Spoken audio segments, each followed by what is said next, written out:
Akala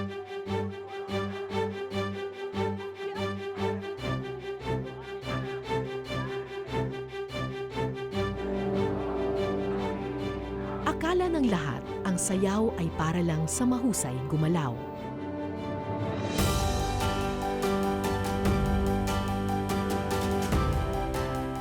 Pero higit sa indap ng kamay at paa, puso ang mas mahalaga. Dahil ang sayaw ay hindi lang para sa katawan, ito ay wika ng pagmamahal.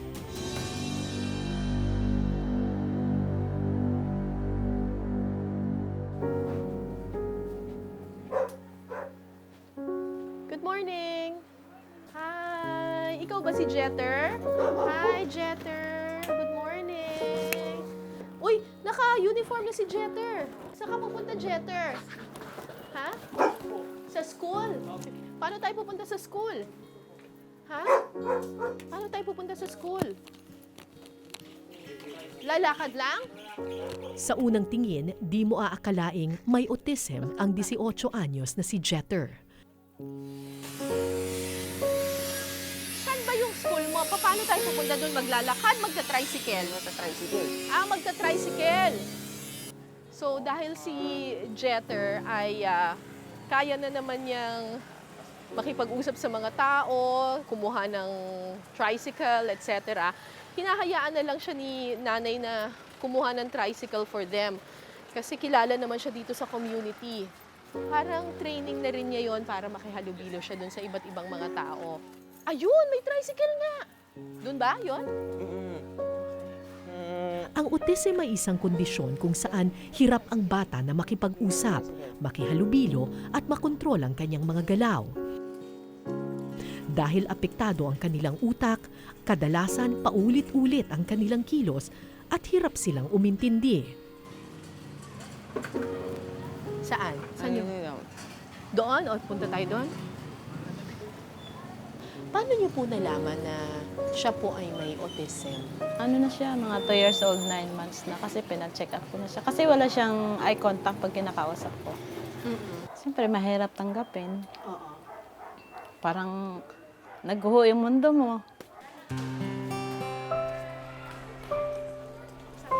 Hello. Hello po. It's Jeff. Wow, baby.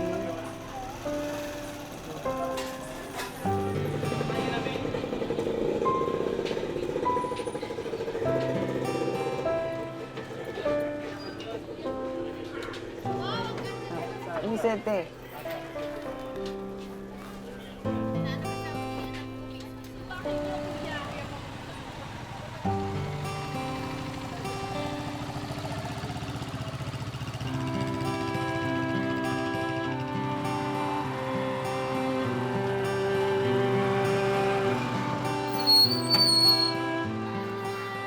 Ito bang school mo? Ako. Saan ang classroom mo? Si room ni Teacher Liza po. Saan yun? Alam mo kung saan yun? Oo. Si Jeter ang isa sa pinakamatalino sa kanyang SPED class sa San Vicente Elementary School.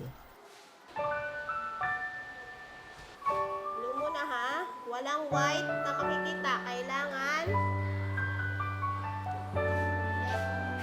marunong siya magbasa. Marunong siya ng ganyan. numerical hanggang ano nga lang, multiplication. Marunong na mag-multiply. Yes, marunong multiply. Oo. So, ang kulang na lang sa kanya ay yung functional skills Yes. para Saka makapagtrabaho. Yes. Ang bine-develop nga sa kanya focus kasi itong batang to, yung behavior lang ang kulang na nito kasi may times na tatakbo lang siya, dire-diretso. So, yun ang kinokontrol ko sa kanya. Kaya may mga bagay na pinipumipili ako ng mga Ganito. ganyan. Na kailangan ng self-control. Yes, self-control Ganyan. para sa sarili niya. Next na yun. Kung titingnan ninyo itong kanilang classroom, merong hard hat, merong oven, tinuturuan sila dito magluto, merong mga kaldero, pots and pans, kasi pwede silang magtrabaho sa mga iba't ibang mga restaurants at saka sa mga malls. Ito daw si Jeter talagang very, very focused siya talaga and nagko-concentrate talaga siya ng maigi. Kung titingnan mo yung ibang mga kaklase niya, medyo kalat-kalat pa yung gawa nila. Pero look at his work. Iba yung trabaho ni Jeter, talagang pulidong-pulido, walang lumalagpas, talagang grabe yung focus ng batang ito. Mahusay man siya sa eskwela, hindi biro ang magpalaki ng batang may autism. Siyempre, lalaki. Mahirap. Minsan nawawala sa UP, mga 3 hours. Pumapunta siya dyan eh. Kahit mga 8 years old siya, naglalakad. Dahil hindi niya makontrol ang kanyang isip at galaw, minsan gumagala sa lansangan si Jeter at naliligaw. Minsan, umabot siya sa Makati at hinuli ng mga pulis. Sobrang stress kasi hindi siya nakakain. Naisip ko kung baka kumuha ng mga dyan. Pero mabait naman yung Diyos. Hindi naman pinabayaan. Safe pa rin siya. Lagi na nga po siyang nawawala yan. Pero bahala, sabi ko, Lord, ikaw na lang mag-ingat sa kanya kung saan siya magpunta. Hindi ko kasi siya na babantayan palagi dahil may work din naman ako. Salita kami ng asawa ko. Tindera sa palengke si Nanay Sita. Hindi sapat ang kanyang kinikita para ipasok si Jeter sa therapy. Tanging sa libreng edukasyon umaasa si Nanay Sita para magkaroon ng sapat na kaalaman at kakayahan si Jeter na maging independent at hindi lang nakaasa sa kanila. Okay, what is the date today? Today is Wednesday. Okay, what is the weather today, Heart? Tulad ni Jeter, mahusay rin sa klase ang 6 na taong gulang na si Hart. Bibo at palakaibigan, pero hindi dating ganito ang bunsong anak ni Marie. So, nung pagkapanganak lang po, doon ko lang nalaman na Down syndrome po yung baby ko. Sabi ko, parang nakakahiya. Tapos, sabi ko kasi, wala naman ho kasi sa pamilya namin na may ganun. Nagtatanong pa rin ako, bakit nangyari sa akin ganito? Nagkaganon yung baby ko. Nurse sa isang pribadong ospital si Marie. Sanay na siyang makakita ng mga batang may Down syndrome. Pero nang dumating si Hart sa kanyang buhay, nahirapan pa rin siyang tanggapin ito. Napilitan siyang tumigil sa pagtatrabaho para tutukan ang anak. Nagkukulong po ako sa kwarto. Bakit? Basta malungkot lang ako. Tapos, habang nakikita ko siya, ayun, parang unti-unti ko pong nagiging natatanggap po na, baby ko to, kailangan maging proud ako. Kailangan alagaan ko mabuti, ganun po. Sa taas? Huwag na dun. Ay, wag. Mahirap magkaroon ng anak na may Down syndrome. Pero ayon kay Marie, walang kapansanan na di mapupunuan ng pagmamahal. Kasi ayoko siyang, yung ibang bata naglalaro. Tapos siya, dito lang. Yung nanonood lang.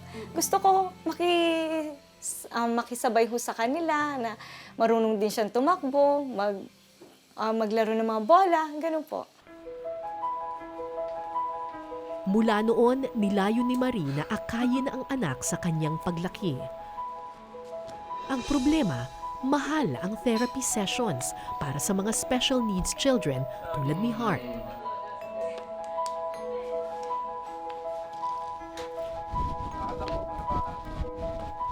Pero tuwing Sabado, may isang maliit na grupo na nagbubukas ng kanilang pinto para sa mga mahihirap na pamilyang walang kakayahang magbayad ng therapy sessions para sa mga persons with special needs o PSN.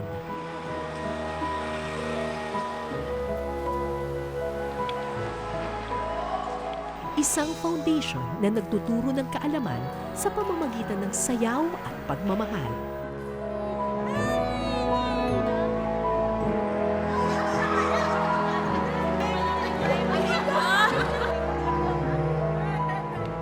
Si Feriz at Patty Azada Rivera ay mga dance choreographers na nagtuturo sa mga batang may developmental disorder. Nag-aral ng special education sa Amerika ang kanilang ina at ito ang naging daan para itayo nila ang The Heart at Play Foundation.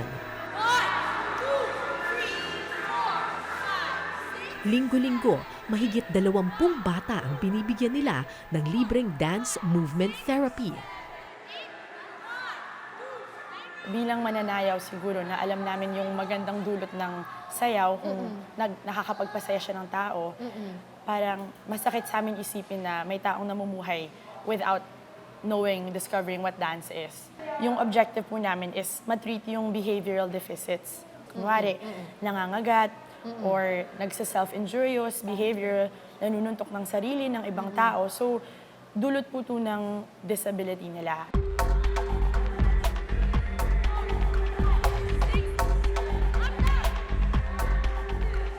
Ang tawag dito sa dance na ito ay Rope of Hope. Akala ninyo ang karaniwang dance lang siya, pero actually, yung tali na ito yung nag-guide sa kanila at nagbibigay sa kanila ng direction. So yung mga batang ito ay marami sa kanilang problema, coordination at saka getting direction. With the use of the rope, kahit pa paano nakakasunod sila doon sa teacher. Mas nasasanay silang andyan yung rope, mas kumakapit na sila sa rope. And then over time, Hindi na nila kailangan yung rope. Hindi na nila kailangan yung rope to move, to do the step. So that's what we call the fading technique. So, ang goal po talaga namin is that they get to do things on their own. 5, 6, 7, shake, bounce. 1, 2, 3, 4, 5, 6, 7, 8. Marami sa mga estudyante ng The Heart at Play ay may edad na. Dahil kakaunti lang ang SPED schools sa Pilipinas, hindi lahat ay nabibigyan ng pagkakataong makapag-aral. Kapag lagpas ka na sa takdang edad, kailangan mo nang tumigil para bigyan ng tsansa ang iba. Tulad ng 22 taong gulang na si Casey na napilitang tumigil sa pag-aaral. Pinagraduate po siya. Inaano lang nila kung lagpas ka na ng 6 years, give chance to others naman daw. Pero walang pinipiling edad ang sayaw. Kaya laking pasalamat ni na Casey dahil sa The Heart at Play, tanggap ang lahat, anuman ang edad.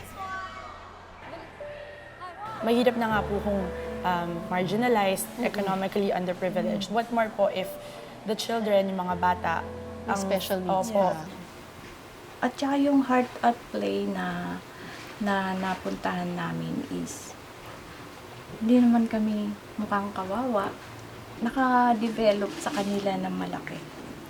Ang laki ng development ng mga person with disability. Si Aryan ang isa sa mga unang estudyante sa The Heart at Play.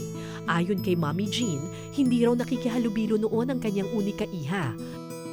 Nagkukulong lang kasi sila sa bahay, takot sa panghuhusga ng mga tao.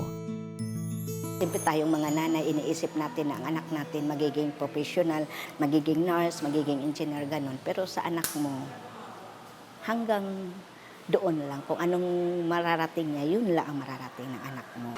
Para bang ang hirap mo matanggap. Pero andyan na binigay ni Lord yan sa akin. Siguro, tanggapin ko na lang kasi yan ang binigay sa akin eh.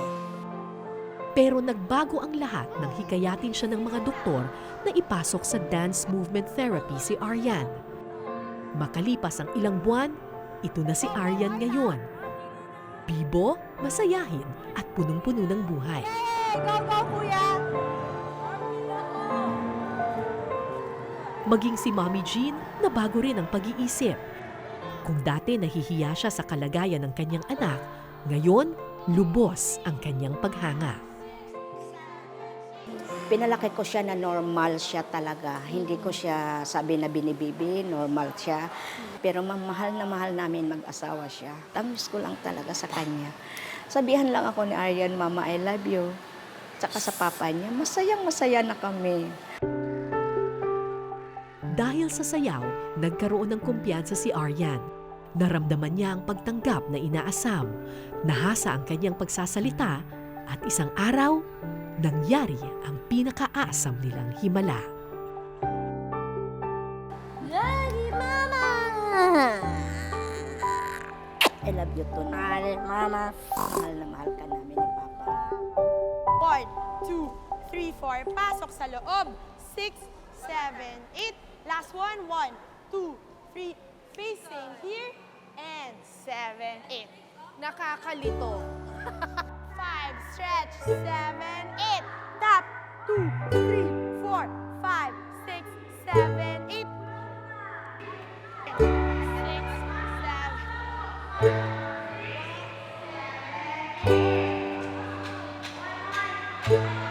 Nakakalito man ng steps, matyagang inalalayan ng mga magulang ang kanilang mga anak.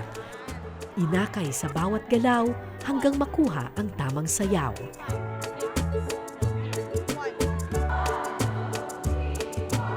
Sa puntong ito, ramdam mong hindi na lang kamay at paa ang kumikilos, kundi puso at pagmamahal.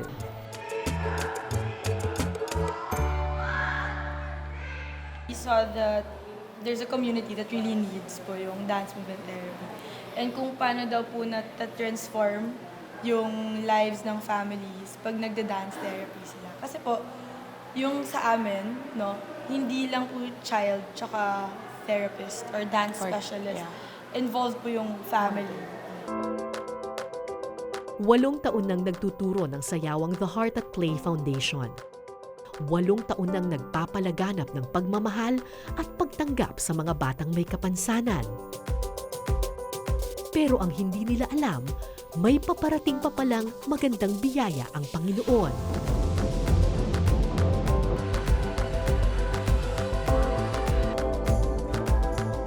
Taon-taon, tinitipon sa Singapore ang pinakatalentadong children with special needs mula sa iba't ibang bansa para magtanghal sa isang espesyal na konsyerto.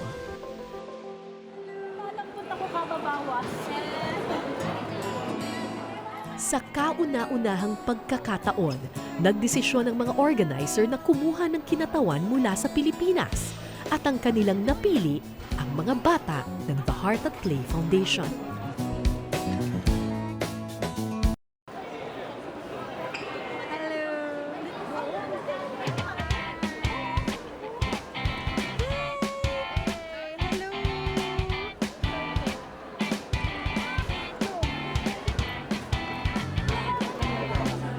First time ho namin dalawa ho na mag-abroad. Na mag-abroad? Opo.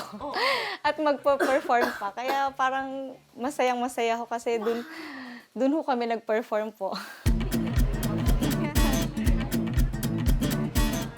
Noong Nobyembre, lumipad patungong Singapore sina Aryan, Hart at Jeter, kasama ang iba pang bata ng The Heart at Play Foundation. Sila ang napiling kumatawan sa Pilipinas para sa isang espesyal na konsyerto. Parang ito yung malaking pasabog ni God for 2019 kasi hindi talaga namin inaasahan. New day, new shirt. Ready for city tour. Okay, this is a box. Yeah. Okay, now we have the right. Masaya po, Diyos ko, grabe. Nag-iiyakan kami doon na, ito na, totoo pala to, yung ganun. Parang kala namin, ano lang, panaginip, biro, pangarap lang. Ganun. Tapos nung siya po, talagang tuwan-tuwa siya noon.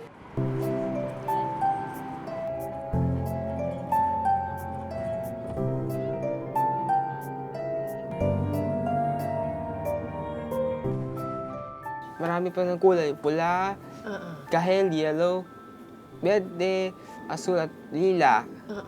Yan siya. Magaganda. Magaganda. Taon-taon, tinitipon sa Singapore ang mga children with special needs mula sa iba't ibang bansa sa Asia para sa isang espesyal na pagtatanghal. Naniniwala ang Extraordinary People Limited na may espesyal na talento at kakayahan ang mga batang ito, kaya dapat ipalaganap ang respeto at pagtanggap sa kanila.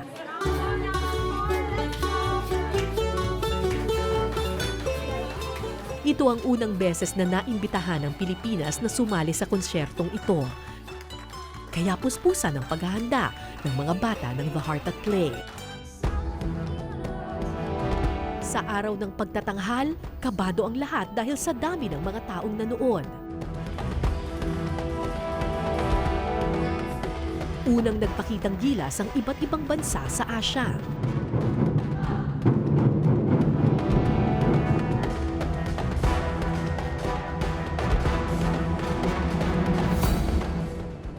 Nakakatuwa pong isipin na may mga ganun hong mga bata na pareho niya, tapos may mga talent din, marunong din kumanta, sumayaw, ganun. So, parang masaya ho, kasi hindi lang ho sila yung parang sa bahay lang na itatago, yung ganun. May talent ho sila na pwede ho nilang ipakita po sa iba.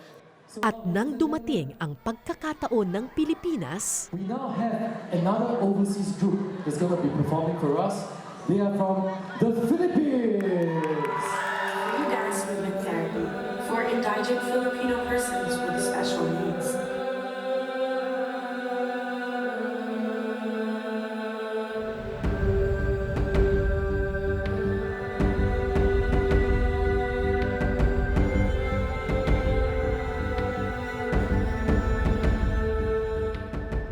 buong pusong sumayaw ang mga bata.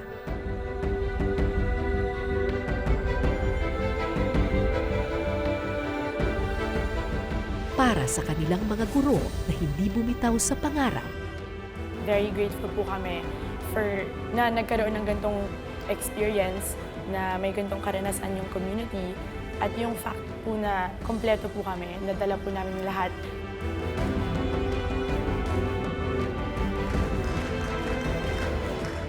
At para sa kanilang mga ina na hindi bumitaw sa kanilang pagmamahal. Umiyak ako. Umiyak po kayo? Oh, umiyak ako, ma'am. Kasi hindi ko akala ng anak ko mag-perform sa ganong stadium na sa Singapore pa. Tapos sa finale, sila pa ang nakatayo pa sila doon sa finale. Ikaw na nanay, parang na-proud mo. Kahit special yung anak mo, pero proud mo rin, di ba? Na nakarating yung anak mo doon. Isa ang grupo ng Pilipinas sa mga pinakapinalakpakan nung gabing iyon.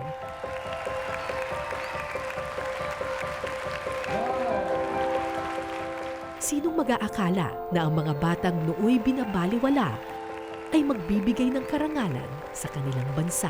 Pumalakpak. Oh. Ganoon. Oh, tapos anong ginawa mo? Sa finale, yung wave. Proud na proud po ako sa kanya. Kasi magaling naman siya sa, matalino siya sa spelling, di ba? Kahit sa ganyan siya, siyempre anak niya, ma'am, di ba? Pero hindi pa pala dito natatapos ang mga sorpresa. Nang matapos ang pagtatanghal,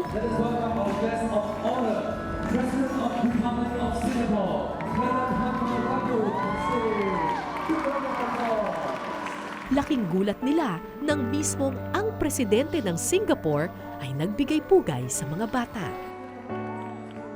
So nung lumapit po yung presidente, ano pong pakiramdam ninyo? Masaya po, proud, tapos yun, umiiyak kami na. Nag-iiyakan kami nung kasi sila din napili na parang paakyatin doon sa stage. Art, anong sabi sa'yo ng president ng Singapore? Anong ginawa mo? Nag-hug kayo? Mag-hug ka ba? Shake hands Paano yung shake hands? Nag-shake hands kayo, tapos nag-hug? Hindi ko.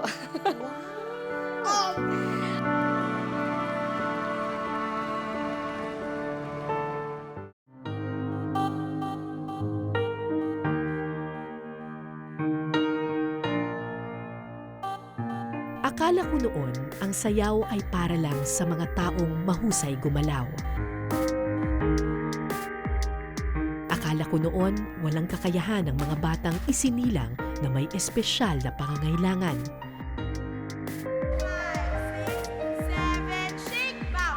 Pero dahil sa malasakit ng mga guro,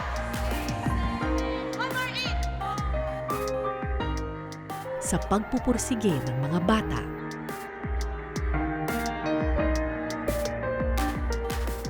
at sa walang hanggang pag-ibig ng kanilang mga magulang, napupunuan ang anumang pagkukulang.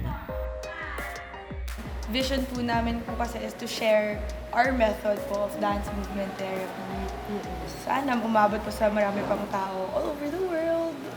Nalalagpasan ang anumang hadlang, Kailangan itrato mo pa rin sila as normal. So hanggat maaari, tulungan mo po natin yung mga bata para ma-achieve nila yung mga talents nila na pwede naman pala, ganun po eh. at ang sayaw ay nagiging daluyan ng paghilom at pagmamahal. Ayan, kahit anong mangyari man sa atin, mahal na mahal ka namin ni Papa mo.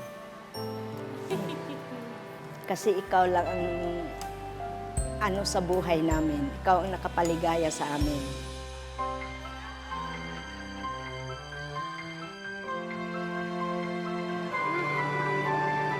Madalas nating sukatin ang galing ng isang tao base sa husay ng kanyang utak at lakas ng kanyang katawan. Hindi mo lang alam, ika'y natatanaw ng mga matang sa'yo'y nagmamahal. Pag-ibig na handang ipagpalit maging langit at di bumibitaw. Pero matapos kong malaman ang kwento ng mga batang may espesyal na pangangailangan, batid kong higit sa isip at katawan, laki ng puso at lalim ng pagmamahal ang tamang sukatan. Dito lang ako, natutulong sa'yo. Differently abled man sila, parang na-realize mo namin is able sila to teach us how to love in different ways, if not deeper ways pa nga po. Kasi lalalim yung pag-unawa mo about their plight, lalawak yung pananaw mo na it could have been me, it could have been you, it could have been someone you care about, and regardless if it's someone you know or not, we should do our part to ensure na anyone has the opportunity to live life to their fullest capacity.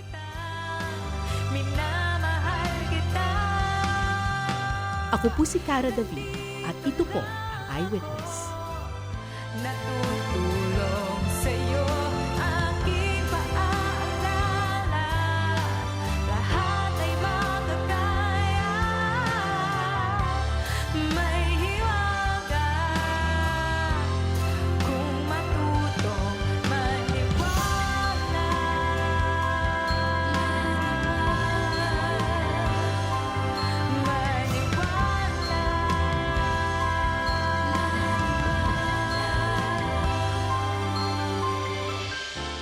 May hiwaga kung matutong maniwala.